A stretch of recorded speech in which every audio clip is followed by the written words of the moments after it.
السلام علیکم۔ آج ہم بات کریں گے پاکستان ایئر فورس کے واحد سولجر کی جس کو نشان حیدر سے نوازا گیا، راشد منہاس۔ راشد منہاس 17 فروری 1951 کو کراچی میں پیدا ہوئے۔ آپ کو شروع سے ہی جہازوں اور پاک آرمی میں بہت دلچسپی تھی۔ آپ کے والد کا نام مجید منہاس تھا جو کہ سول انجینئر تھے۔ وہ چاہتے تھے کہ آپ بھی ان کی طرح انجینئرنگ کرو، مگر آپ نے ان کی خواہش کے مخالف جا کر آرمی میں پائلٹ بننے کا فیصلہ کیا۔ آپ نے 1969 میں پاک army air force training academy join کی۔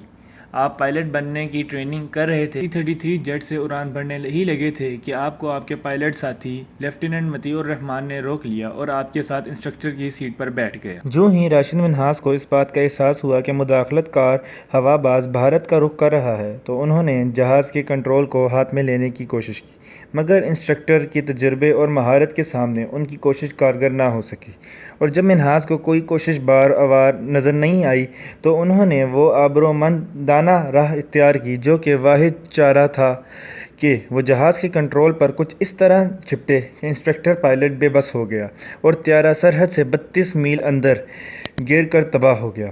راشد منہاس کو اچھی طرح سے اس بات کا علم تھا کہ ان کا یہ اقدام یقینی طور پر ان کی موت کا باعث ہوگا۔ انہوں نے پاک وطن کے رازوں کی خاطر قربانی دینا ضروری سمجھا۔ اگر 1 منٹ کی تاخیر ہو جاتی تو خفیہ راز بھارت تک پہنچ جاتے جو غدار انسٹرکٹر کے پاس تھے۔ لیفٹیننٹ مطیع الرحمان جو کہ ایک غدار تھا، اس کو بنگلہ دیش کے سب سے بڑے فوجی اعزاز سے نوازا گیا۔ پاکستان اور بنگلہ دیش کی مخالفت کا اندازہ اس بات سے لگا سکتے ہیں کہ جو فوجی پاکستان کا غدار تھا وہ ان کا ہیرو بن گیا، حالانکہ وہ بنگلہ دیش کی نہیں بلکہ انڈیا کی مدد کر رہا تھا۔ راشد منہاس نے ملک کے بہت سے رازوں کو دشمن کے ہاتھ لگنے سے بچایا اور اپنی جان کا نذرانہ پیش کیا۔ وہ پاک آرمی کے سب سے جوان سولجر تھے جن کو نشان حیدر سے نوازا گیا۔ ان کی یاد میں پاکستان ایئر فورس کی بیس کو ان کا نام دے دیا گیا جو کہ کامر امے میں موجود ہے۔ اللہ حافظ۔